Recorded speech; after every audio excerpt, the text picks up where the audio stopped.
అందరికీ నమస్కారం అండి. నేను సుధా. కార్తీక పురాణం 26వ అధ్యాయం. దుర్వాసనుడు శ్రీహరిని శరణు వేడుట, శ్రీహరి హితోపదేశం. ఈ విధముగా అత్రి మహాముని అగస్త్యునితో దుర్వాసుని కోపం వల్ల కలిగిన ప్రమాదమును తెలిపి మిగిలిన వృత్తాంతమును ఇట్లు తెలియజేసెను.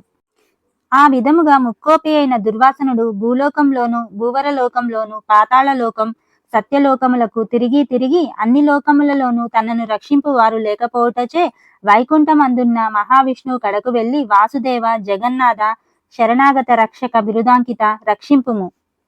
నీ భక్తుడనైన అంబరీషునకు కీడు చేయదల్చిన నేను బ్రాహ్మణుడను గాన ముక్కోపినైతిని, మహాపరాధం చేసి తిని. నీవు బ్రాహ్మణ ప్రియుడవు. బ్రాహ్మణుడైన భృగు మహర్షి నీ యదయందు తన్నిన సంతసిద్ధితివి. ఆ కాలిగురుతు నేటికి నీ వక్షస్థలం అందున్నది.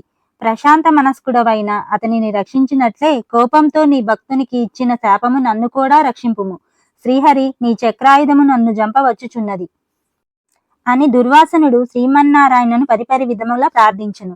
ఆ విధంగా దుర్వాసనుడు అహంకారమును వదిలి తనను ప్రార్థించుట చూసి శ్రీహరి చిరునవ్వు నవ్వి, దుర్వాస, నీ మాటలు యథార్థములు. నీ వంటి తపోధనులు నాకు అత్యంత ప్రియులు.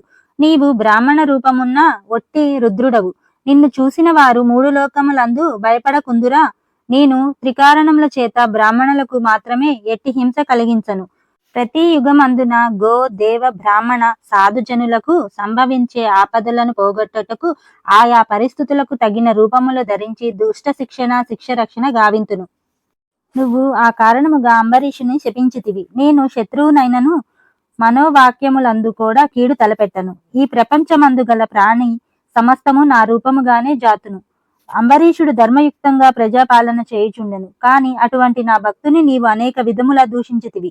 నీవు ఎడమ పాదముతో తన్నితివి. అతని ఇంటికి నీవు అతిథివై వచ్చి కూడా నేను వేళకు రాని ఎడల ద్వాదశి గడియలు దాటకుండా భుజించమని అంబరీషునకు చెప్పనైతిని.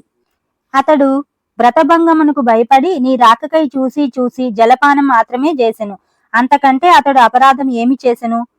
చతుర్వర్ణముల కలవారికి భోజన నిషిద్ధ దినములందు కూడా జలపానం దాహశాంతికి, పవిత్రతకు చేయదగినదే కదా. జలపానం అనంచినంత మాత్రమున నా భక్తుని దూషించి శపించితివి. అతడు వ్రతభంగమునకు భయపడి జలపానం చేసినాడు కాని నిన్ను అవమానించుట చేయలేదు. నీవు మండిపడుతున్న బ్రతిమాలినా నిన్ను శాంతింపజేయ చూసెను. ఎంత బ్రతిమిలాడినా నీవు శాంతింపనందున నన్ను రక్షణ వేడెను.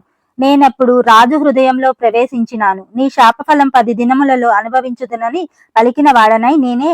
అతడు నీ వల్ల భయము చే నన్ను శరణు వేడుచుండెను. కాని తన దేహం తాను తెలుసుకునే స్థితిలో లేడు. నీ శాపమును అతడు వినలేదు.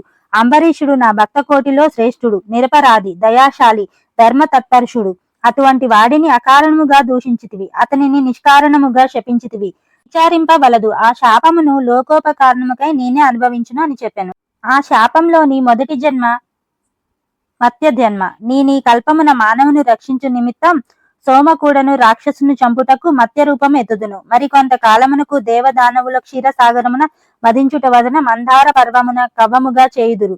ఆ పర్వమును నీటిలో మునుగకుండా కూర్మ రూపమున నా వీపున మోయుదును. వరాహ జన్మమెత్తి హిరణ్యాక్షుణ్ణి వధించదును.